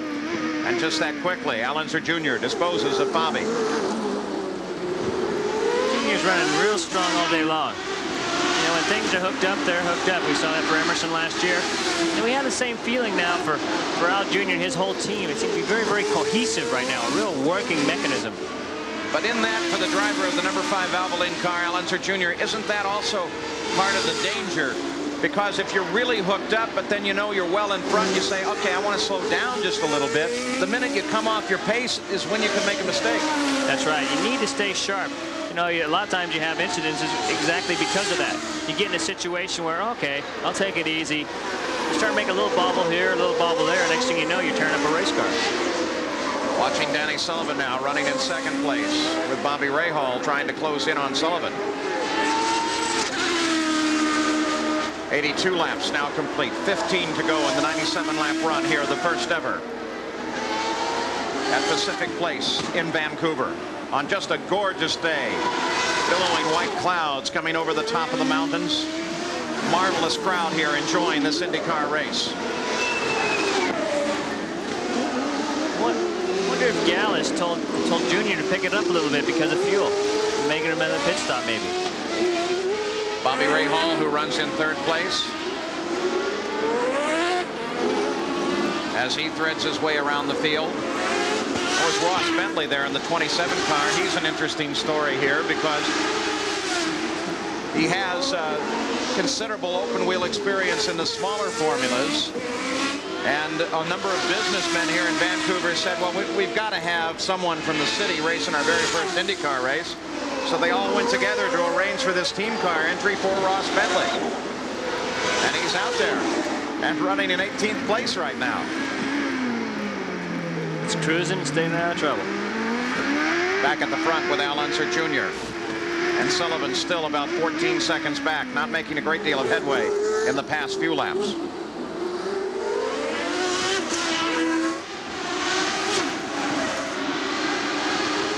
That was Buddy Lazier in the yellow car that Unser Jr.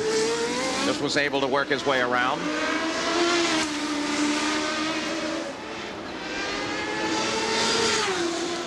So the battle on the race course continues to be one of the points fight. Unser Jr. comes into this race with a marvelous lead. Can't be passed here in the points here today and appears to be on his way to scoring yet another 20, if not 21 points onto his already rather prestigious total. If you look back through the history of the car at Indycars, if you can win 5 races in a season, you also can win the championship. But there's also history in the making here because no one in the modern history of the Indycars has ever won 4 in a row. Can Unser Jr. do it today? Scott Goodyear, boy, look at him pick that right front up as he pitches it around the corner. He's having a great run today. Fighting out there earlier with Danny and Mario and Emerson. Scott Goodyear runs in 8th place. Let's go down to the pits. The Gallus pits, Gary Gerald. And Rick Gallus, have you made the decision? Do you know, will it be tires and fuel, just fuel, and when? Well, Gary, we really haven't made a decision yet. We're just going to let the fuel meter look at it, and we're not going to take any chances, but we're going to wait till the very end to make the call. We might be able to make it. You had a conversation with Maury Cranes. Will you try to stagger the stop between you and Rahal? No, he just wanted to know how things were going. We just visit a while. All right. Well, hang on, Paul. We just visit a while. Well, their 2 drivers are running first and third. Rick Gallus, a man who loves watching his driver, Little Al, run. And he's running strong, though it appears they're getting ready to take a most serious gamble. We'll be back. 50-foot rolls of chain link fencing, 4-foot $20, 6-foot $30, half-inch roof sheeting $6.49, steel doors $39, 8-inch lap siding, pre-finished 26 cents per foot, 12-inch prime 29 cents a foot. Briarwood cabinets, 10 foot for only $300. Also carrying solid wood cabinets, cheaper than most particle board cabinets. 8-foot 2x4s, $1.20, pressure treated in stock. Paneling, nothing over $8.99. 8x8 ceramic tiles, 44 cents each. In the distance, Scotties. Meet some of the good people in Bill Curry's service department. In this body shop, we think of ourselves as craftsmen. We take pains to do body work the right way. I take pride in the finished job I do. I work on your car as if it were my own. We have a great service team here. With the lifetime service guarantee, you pay for a covered repair once. If it ever has to be fixed again, we'll fix it free. Parts and labor for as long as you own your Ford or Lincoln Mercury. Bill Curry Ford. Good people, good prices on Dale Mabry, just north of Tampa Stadium. Vancouver at the Grand Prix of British Columbia, and a tremendous battle for the moment broken off. Al Unser Jr. runs about 14 seconds ahead of Danny Sullivan. But still, this car, the number 5 Valvoline machine, may stop. I think it should stop. Rick Gallis says, well, we may take the gamble. We may go ahead and run it. There's second place, Danny Sullivan, 14.4 seconds back from the lead of the race. In third place is Bobby Rahal, Al Unser Jr.'s teammate. In fourth place is Mario Andretti. In fifth place, Rick Mears and John Andretti. Seventh is Emerson Fittipaldi. Then Scott Goodyear, Scott Brayton, and Dominic Dobson rounds out the top 10. So the tactic, Rick Gallis calculating fuel, as you said he was earlier, Scott Pruett. Now he's suggesting maybe they run all 97 laps now and don't stop for fuel. Would you take that gamble? If I'm running for the championship, I wouldn't really play it that close. I think that, the end of the year means more than anything else. But at the same time, they're in a position where they know exactly how much fuel they're using. Maybe it's not as much of a gamble as what we think. All right, and what are the facts of the matter? The facts are that he is well out in front. He could run out of fuel on the last lap, may not win the race, but he's still going to be a strong points leader. It may be worth the gamble to go ahead and run it to the end of the race, trying to win the thing, wouldn't you think? That's a tough one to call. That's one option, but I can't see them to. They want to win this race, but they want to win the championship also. But maybe they figure, well, Michael had his problems, so there's no major contenders close at hand. We feel real good and comfortable. Let's go for the win. Well, throughout his career, Rick Gallis with his team has been a gambler. Many times it has paid off, though once or twice they came down on the wrong side of fate. We'll see what happens here today. Danny Sullivan, the second place competitor, is now 13.7 seconds behind the leader, Al Unser Jr. Bobby Rahal is another 7 seconds back from Danny Sullivan. And Mario Andretti is 16 seconds further back from Bobby Rahal. So at the front of the field, no one in contention at the moment. The stage beginning to be set for the end of the race. Here comes Rahal moving around Emerson Fittipaldi, who has dropped back all the way to 7th place. He was a factor for so long and now drops steadily backwards.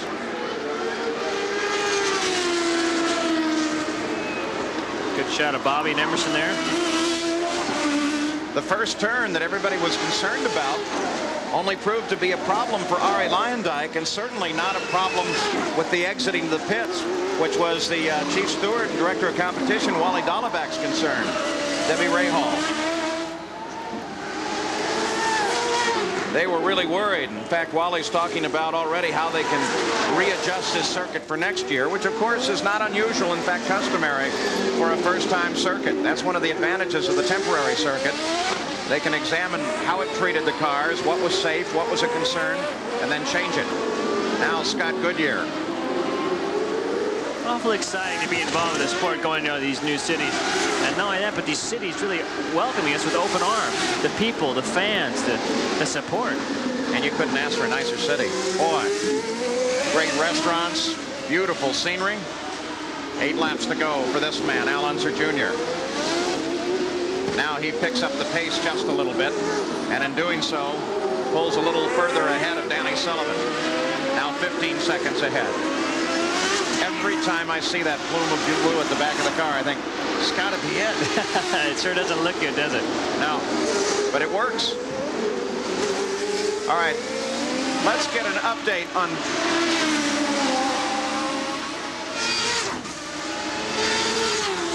considering the Danny Sullivan situation, what they will do with the car. And the tactic seems to be out of the Penske pit to try and force Al Unser Jr. to stay just as fast as he can on the circuit and force that final pit stop. Now let's consider that as a tactic. If they keep pushing, they're 15 seconds behind, but here's Al Unser Jr.'s crew starting over the wall. So apparently Rick Gallis is not going to try and stretch it any longer. Now Sullivan, 15 seconds behind. The assumption is that he can, in fact, take the lead. Hard to believe. Maybe they're trying to fake these guys out. Why would he want to put on tires if he's going to make this last quick pit stop? They wouldn't take tires over the wall. That's a point. Step over the wall, make everybody think you're going to stop. Car comes by, step back over the wall. All they want to do is a gas and go, real quick stop. So Unser Jr., we continue to wait and watch as the tactics unrevealed to all of us. Known really only in the minds of Sullivan, Unser Jr., Gallus, Penske. Maybe 5 people know what they can do. And it's a pit stop for Unser Jr. He rolls down the stadium just ahead, and before that, his pits. Let's go to Gary. And here he is, Paul, right on the target. He couldn't have hit the marks any better. A man who's won 11 times on temporary circuits of his 14 career wins. No rubber, fuel only. 7.7 seconds. As fast as it was, Danny Sullivan flashed past just as Unser Jr. got under power. So Sullivan, there he is, the leader. And Unser Jr. is not that far back. We've got a real race on our hands now. Watching for little Al as he comes toward the hairpin as well, and there he is. He's lined up behind his teammate, Bobby Rahal. Boy, now what do you do if you're running that team? Rick goes over, and they might visit a little more, and visit to the effect of, let him by. Maury, why don't you just radio your driver to move over a little? Give him a little extra room. Oh, boy. So Unser Jr. comes out of the pits, dropping into 3rd place behind his teammate Rahal. Sullivan picks up the lead. The question will be now whether or not those 2 cars, Sullivan and Rahal, can make it to the end of the race without a stop, because they're right on top of one another. So Unser Jr. comes into the pits, picks up the fuel that will take him to the end of the race, and in doing so, Danny Sullivan picks up the lead. It's going to be a great finish here in Vancouver. We'll be back. No matter what sport America likes, there's one place America looks. Kmart, the one place with the best brands in sports. Stock up on Remington Sport Load shotgun shells. They're ideal for target and small game shooting, and they're only at Kmart, just $4.17 a box. Come to the one place that has it all in one place. Kmart, where to go when you go out for sports. You may not have thought about getting a Sears Die-Hard battery until you've had a little time alone to think about it. Die-Hard, more power when you need it most. Back in Vancouver, Bobby Rahal suddenly slows down on the circuit. I would guess he's out of fuel as he kicks the visor up. I definitely guess maybe a little bit of miscalculation there, but it looks like he's out of gas. Mario Andretti was right there to pick up 3rd place as he slowed down. Rick Mears runs in 4th. Barry Green and the crew look down, trying to find Bobby Rahal. This is the leader of the race, Danny Sullivan, the number 7 car. Now with 4 laps to go, Rahal just rolls around the circuit. Looks like he may have had enough to make it in the pit lane. He may be able to make it to the top of the pits with the help of the corner marshals. He's there now. The crew can see him down the pits, and maybe they'll be able to get him down, but he's losing positions rapidly. There he is. The kart officials helping him get down to the pits as the crew sprints their way up to pick up Rahal. And Danny Sullivan rolls into the pits. Danny Sullivan, the leader of the race in the pits. We watch for Unser Jr. A splash of fuel, and Sullivan is back into the fight. As we suggested right here at the end of the race. Unser Jr. picked back up the lead. So Unser Jr. in front as Sullivan comes in to top off the tank, but it's still a race. The only man not in it at the moment is this man, Rahal. They got a long way to push. Danny Sullivan came out of the pits 9 seconds behind Unser Jr. 9 seconds with 3 laps to go. Maury Cranes.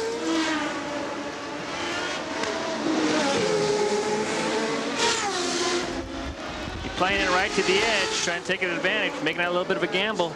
Racing can be so unforgiving. They took the gamble, and this time for Rahal it was lost. Unser Jr. on the pit stake. races across the line again. Bobby Rahal sits in the car while now they try to get it restarted after refueling. And when the car sits idle for a bit, it heats up and it makes it that much harder to start. Danny Sullivan in second place, Fittipaldi behind him, and Fittipaldi is a lap off the pace, runs in sixth. The order of the race itself is Junior, then Sullivan, then Mario Andretti, then Rick Mears, then John Andretti.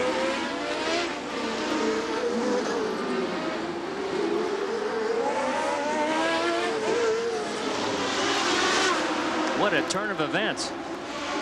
A most unpredictable day here in Vancouver, and what a marvelous race it has been. So our concerns and prayers still go out for the two course marshals who were injured here when struck by one of the race cars, trying to get a crippled car off of the course. Can't really say enough for the corner workers. They're our eyes. They tell us what's going on, especially on corners like this. There's the white flag. Al Unser Jr., with now less than 2 miles to go, works the last lap here in Vancouver and on his way to history to become perhaps the first IndyCar driver to win 4 in a row. Danny Sullivan drops to 12 seconds back.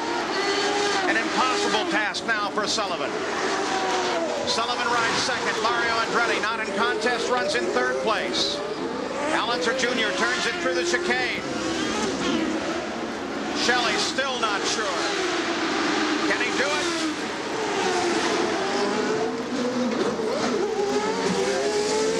This will give Al Unser Jr. an almost unassailable position in the championship fight. The number 5 Valvoline machine carrying Al Unser Jr. now on his final lap and looking for the checkered flag as Al Unser Jr. looking to be 4 in a row. Checker comes out, and he's done it. History is made in Vancouver. Al Unser Jr. wins 4 in a row. A most unusual day. And a series of unbelievable events. Danny Sullivan comes to the line in second place. Rick Gallis played his cards. Little Al drove the car and came home the winner. Now Roger Penske watches for the rest of the order to string through with Danny Sullivan in second, chased by Mario. Then Rick Mears finishes in fourth place. John Andretti in fifth. All this unofficial at the moment. Emerson Fittipaldi is sixth, then Scott Goodyear. Bobby Rahal. Let's go to Gary Gerald. And with an elated Rick Gallis, the strategy worked, but boy, the nerves, huh? Well, it just was a great race, and the guys did a good job, and we didn't know what was going to happen out there, but, both of us run Chevy engines, both Roger and I, so we figured we were getting the same fuel mileage, and we just had to do our thing, and they did theirs, and I want to congratulate Danny Sullivan. I thought he drove a courageous race and compliment Roger Penske, and we're very happy for our crew. A giant step toward the championship as we go back to Paul Page. Thank you. And perhaps for Al Unser Jr., as soon as this race is written official, 168 points in the championship. That will be very tough to beat. We'll be back right after this. First, he triumphed in blood sport. Then, he crushed the competition in kickboxer. What's the problem? But this time, there are no rules. This is the part I love. There's no escape. You're not gonna last too long. And nobody's playing games. Van Damme, he loves a good fight. Death Warrant, rated R, starts Friday, September 14th at theaters everywhere.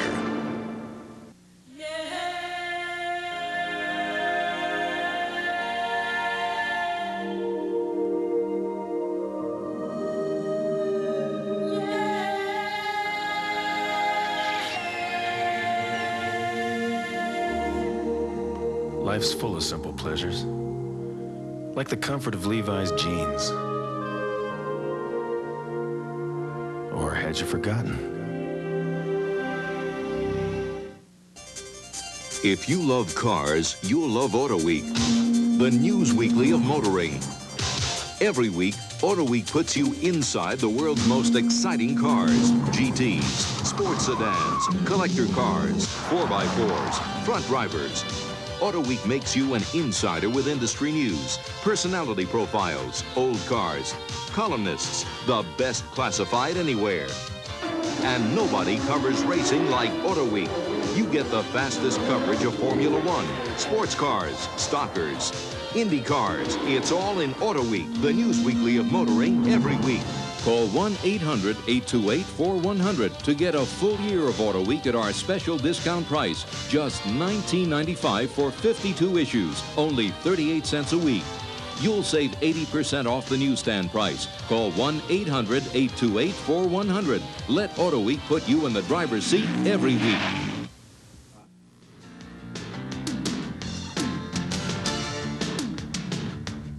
ESPN's coverage of today's CART Vancouver Grand Prix has been brought to you by Quaker State. The Big Q is one tough motor oil.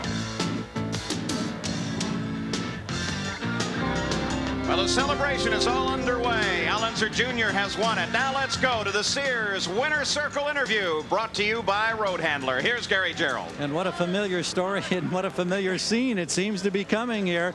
Al, you take a giant step toward the championship. We just talked with your car owner, Rick Gallus, about the suspense and the strategy. How were your nerves in the final laps when you had to come in for the final stop? Well, they weren't bad. I was just hoping that Sully was going to have to pit is all I was concerned with, and really today was just catching the yellows right, you know, and we caught the yellows right. So, your thoughts about this business of 4 in a row, 6 on the year, the big step toward the championship. I know there's still 4 more races to go and nobody's locking this thing up, but the step you took today may be the key step of the entire season. Well, you know, I don't know how the rest of the races are going to go, but as long as we keep outrunning everybody, then no one's going to take us for the championship, and that's what counts. And I just want to thank my guys. They had terrific stops today, and I want to say hi to my dad in Chama. I wish he was here, and my kids back home. Okay, Al, congratulations again. Paul? Well, let's take a look at the results at the conclusion of this run with Unser Jr., then Sullivan, Mario Andretti. Looking down through the top 10, through the entire field now. A great day here in Vancouver.